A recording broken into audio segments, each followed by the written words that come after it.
लोग कॉलेज पहुंच चुके थे।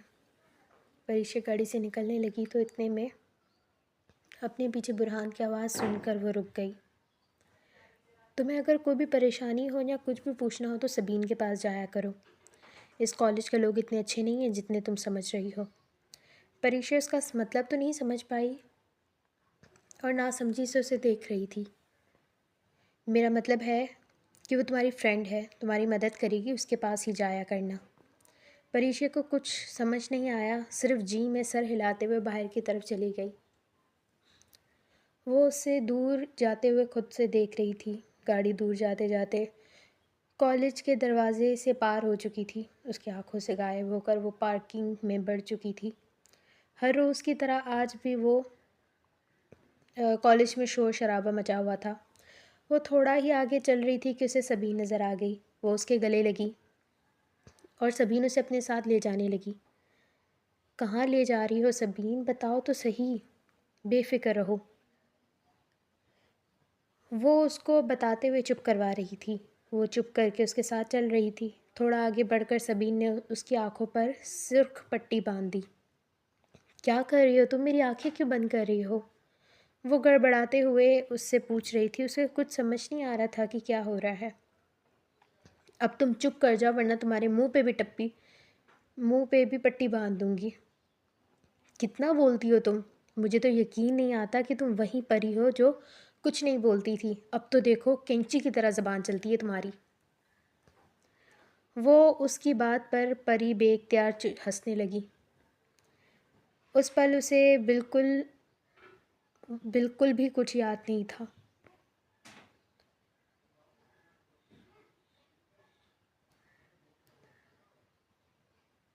और उस पल उसे सबीन बिल्कुल बुरहान की तरह लग रही थी। वो भी तो उसे यही कहा करता था कि वो कितना बोलती है। अब अगर तुम्हारा हंसना हो गया हो तो मैं पट्टी बांध लूँ, उसने खफकी से कहा तो परी ने बांध लो वाली नज़र उस पर डाली। सामने अंधेरा था, बिल्कुल अंधेरा, कुछ नज़र नहीं आ रहा था। वो उसे एक अंधेरी जगह पर ले गई। सबीन, क्या मैं अब पट्टी हटाऊं? परी ने सवाल किया तो सबीन की कोई आवाज़ ना आई।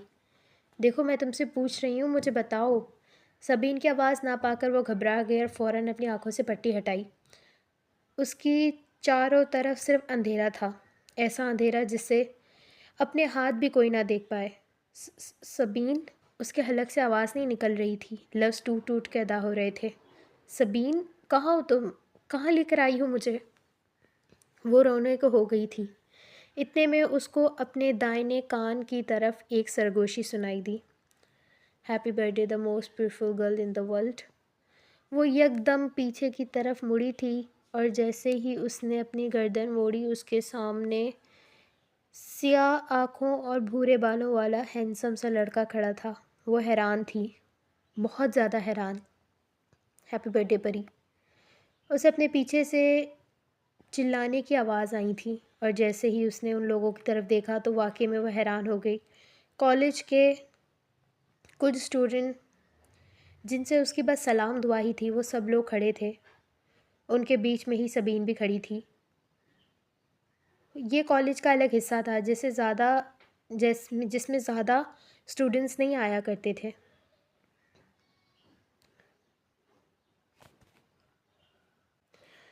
मगर ये बहुत शानदार और अच्छा हिस्सा था। हर जगह गुब्बारे बिखरे हुए थे। सामने परी के नाम का बोर्ड लगा हुआ था। तीन मंजिल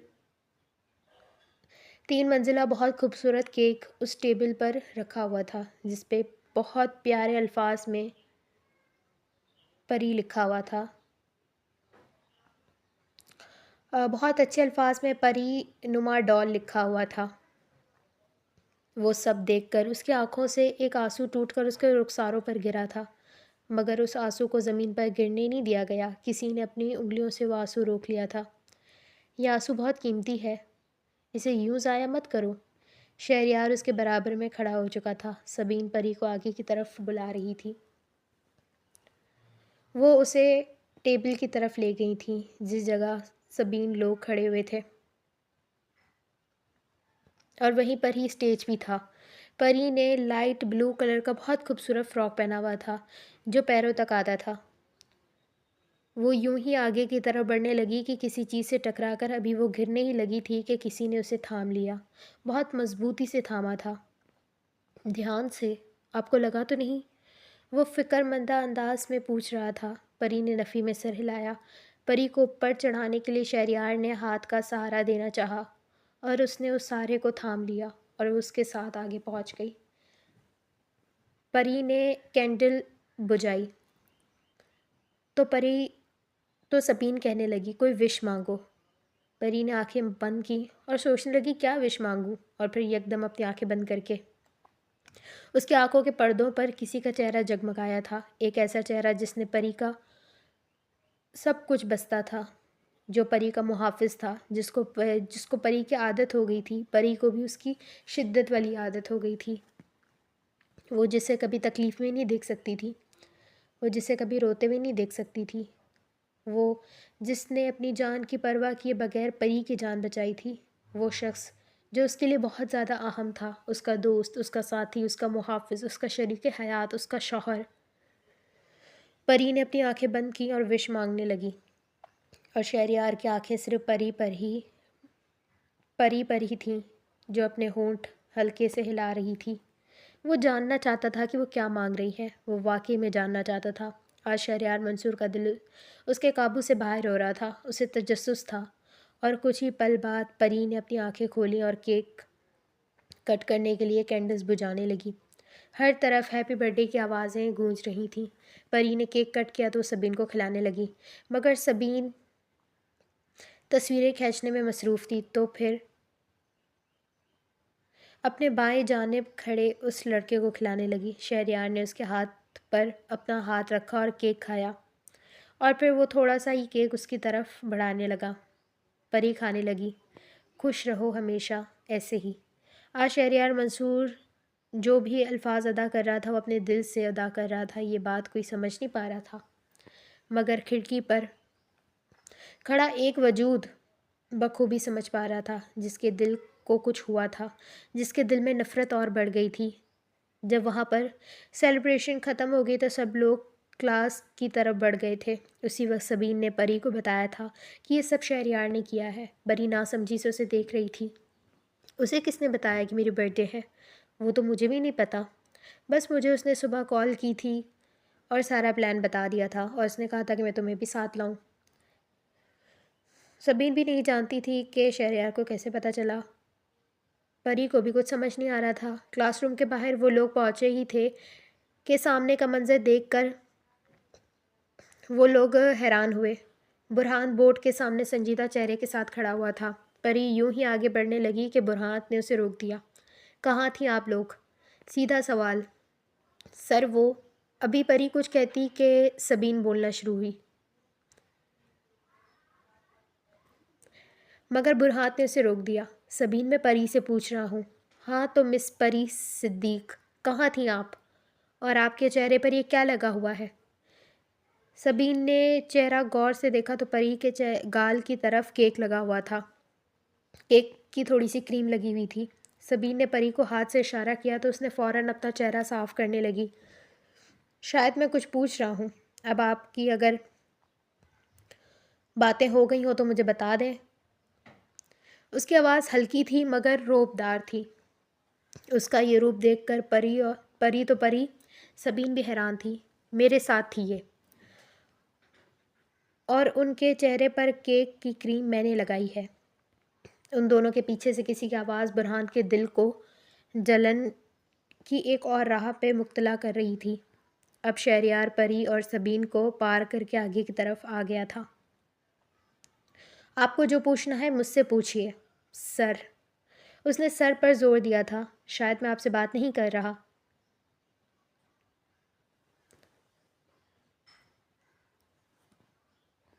सर, आपने इन लड़कियों से पूछा है कि वो लोग कहाँ थीं? ओह सॉरी, इस लड़की से पूछा है कि वो कहाँ थी। उसने परी की तरफ उंगली उठाई थी। वो जवाब नहीं दे सकती क्योंकि जवाब मुझे देना है। तो बेहतर होगा कि मुझसे पूछिए, तो मैं आपको जवाब दूंगा। कौन कहाँ थी और कहाँ नहीं। उसकी आवाज़ धमकी वाली थी मगर संजीदा थी। बुरहान के माथे पर बल पड़ने लगे। बेहतर होगा शहरयार, अब दूर रहो इस मामले से। दूर ही तो रहना चाहता हूँ, लेकिन रह ही नहीं पा रहा। वो एक सेकंड की देरी किए बगैर उसको जवाब दे रहा था। सही कहा था सज्जाद ने, बुरहान को शहरयार ही चुप करवा सकता था, और शहरयार को बुरहान बुरहान वाकई में चुप हो गया था। चलें, ये मेरा कसूर है, मुझे सज़ा सुनाए।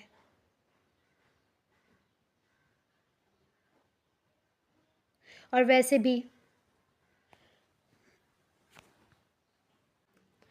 वो तो तुम सुना ही देते हो बगैर सच जाने। बुरहान की आंखों में पुराने वक्त की कुछ किरचियाँ आई थीं। अगर अपनी आंखों से सब कुछ देख लेते तो सफाई देने की ज़रूरत नहीं पड़ती, क्योंकि आंखों देखा सच होता है। काश तुम सच देख लेते। उन दोनों के दरमियान जो बातें चल रही थीं वो किसी को समझ नहीं आ रही थी। बुरहान सामने शहरयार की तरफ चेहरा घुमाए उसे देख रहा था। फ़र्क ये है कि उसका चेहरा शहरयार की तरफ था, मगर शहरयार उसके पीछे खड़ी उस लड़की को देख रहा था। शहरयार उसकी नज़रों का ताक़ुब करते हुए समझ चुका था कि वो किसे देख रहा है। वो थोड़ा बुरहान की तरफ बढ़ा, उसके कानों में सरगोशी वाले अंदाज में बोलने लगा। एक लड़की को तो मैं नहीं बचा पाया, दूसरी को मैं कुछ नहीं होने दूंगा। अल्फाज थे कि क्या, बुरहान को अपना पूरा जिस्म ज़मीन पर गड़ता हुआ महसूस हो रहा था। एकदम बुरहान के माथे पर पसीना चमका। उससे वहाँ पर खड़े होना मुश्किल हो रहा था। वो बिजली की तेज़ी से बाहर की तरफ निकल गया था। उसे एकदम आसपास ऑक्सीजन की कमी महसूस हो रही थी। उसे सांस लेने में परेशानी हो रही थी। बहुत कुछ था जो उसके साथ हुआ था। जिस चीज़ से वो डर रहा था वो चीज़ बार बार उसके सामने आ रही थी। वो कमज़ोर नहीं था, वो कभी भी कमज़ोर नहीं था, मगर उसे वो कमज़ोर कर रही थी। वो लोगों के सामने लड़ जाने वाला तन्हाई में बच्चों की तरह रोता था, डरता था। माजी की कुछ तल्ख़ यादें उन्हें बुरहान को आज भी तबाह कर दिया था। चंद साल पहले वो चारों कॉलेज के आखिरी दिन एंजॉय कर रहे थे। बुरहान को एक मैसेज मौसूल हुआ, कॉलेज के पीछे हिस्से में जल्दी से मिलने आओ, अगर ना आए तो अंजाम के ज़िम्मेदार खुद होगे। मैसेज उसने देख लिया था और मैसेज अननोन नंबर से आया था। उसे मैसेज भेजने वाले के बारे में कुछ मालूम नहीं था। उसने इग्नोर किया। अंजाम बहुत भयानक होगा। उसके फ़ोन पर मैसेज पे मैसेज आ रहे थे। मैसेज की आवाज़ उन तीनों के कानों में बखूबी सुनाई दे रही थी। कौन है? और ये पूछने वाला शहरयार था। बुरहान ने पता नहीं वाला इशारा किया। जब मैसेज आना रुक गए तो बुरहान उठ खड़ा हुआ। कहाँ जा रहे हैं आप? सारा पूछ रही थी, मगर बुरहान ने उन लोगों को परेशान नहीं करना चाहा। कुछ नहीं, मुझे कुछ काम याद आ गया है, मैं बस थोड़ी देर में आता हूँ। वो तीनों को समझाकर अब आगे की तरफ चला गया था।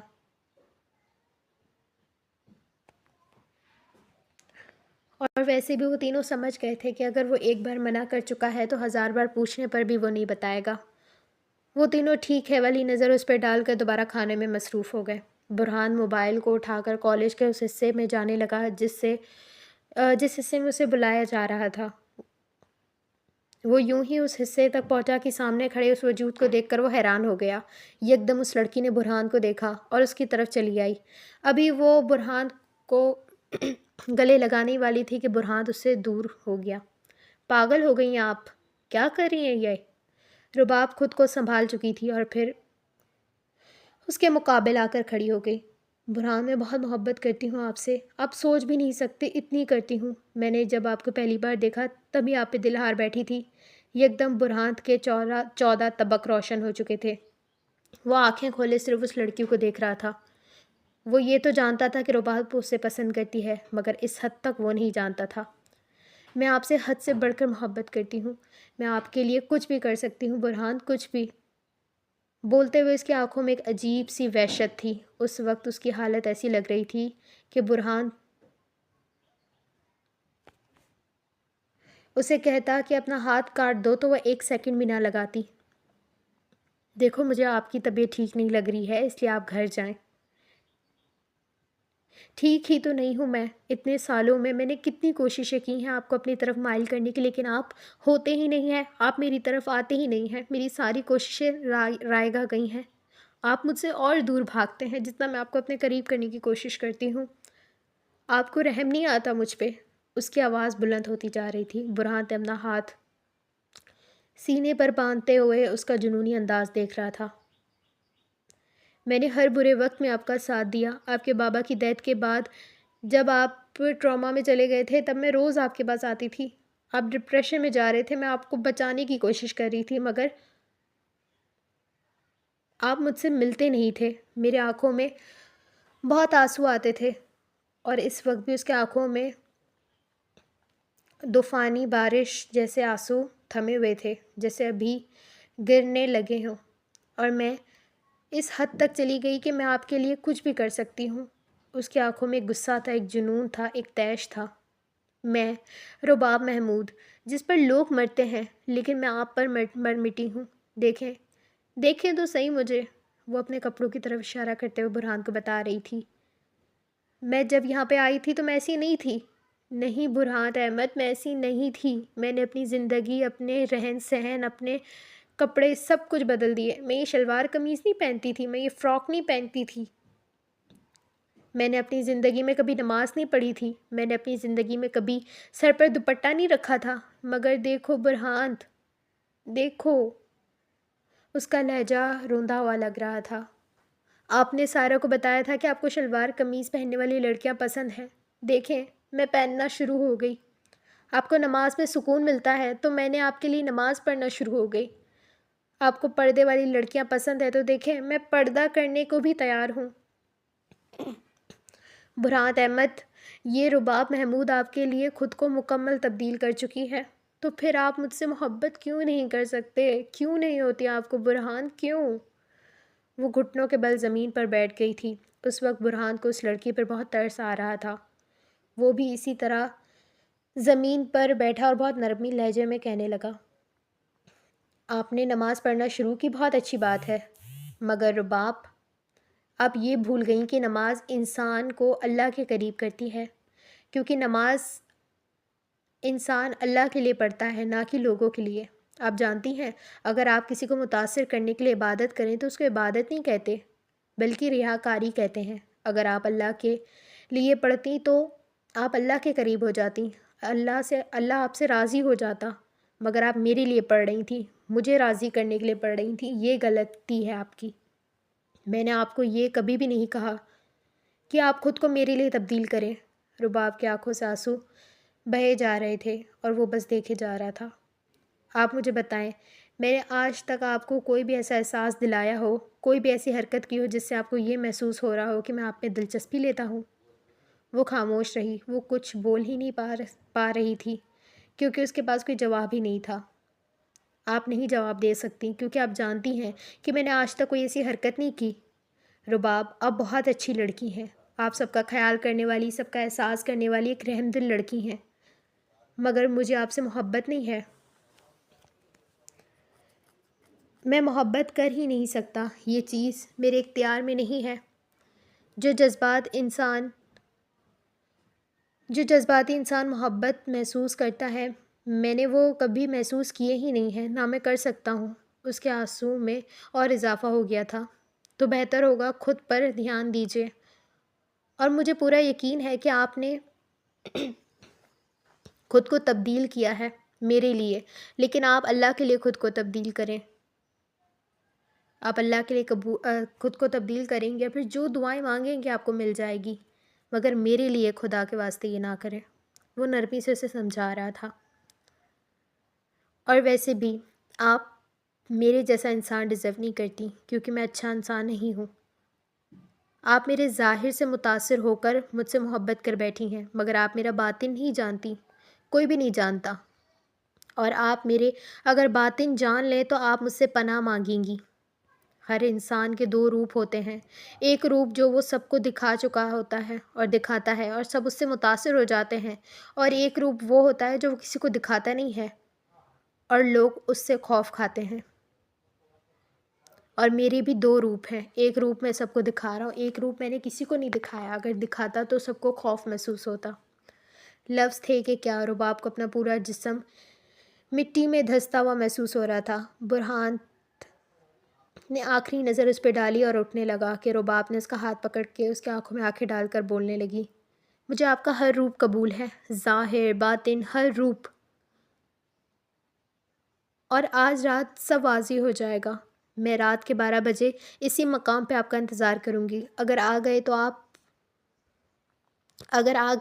तो आपको अपनी ज़िंदगी का हिस्सा बना लूँगी, और अगर नहीं आए तो कल मेरा जनाजा अपने कंधों पर उठा लीजिएगा। बुरहान साकित नज़रों से उस लड़की को देख रहा था। वो अपने कपड़े झाड़ते हुए अपने दुपट्टा सीधा किया और बुरहान पर नज़रें डालकर आगे की तरफ बढ़ गई। बुरहान वहीं साकित हो गया। वो उसे क्या कहकर गई थी कि अगर वो नहीं आया तो वो खुद को मार डालेगी, और अगर आ गया तो वो उसे कबूल कर ले। वो तो कश्मकश में फंस गया था।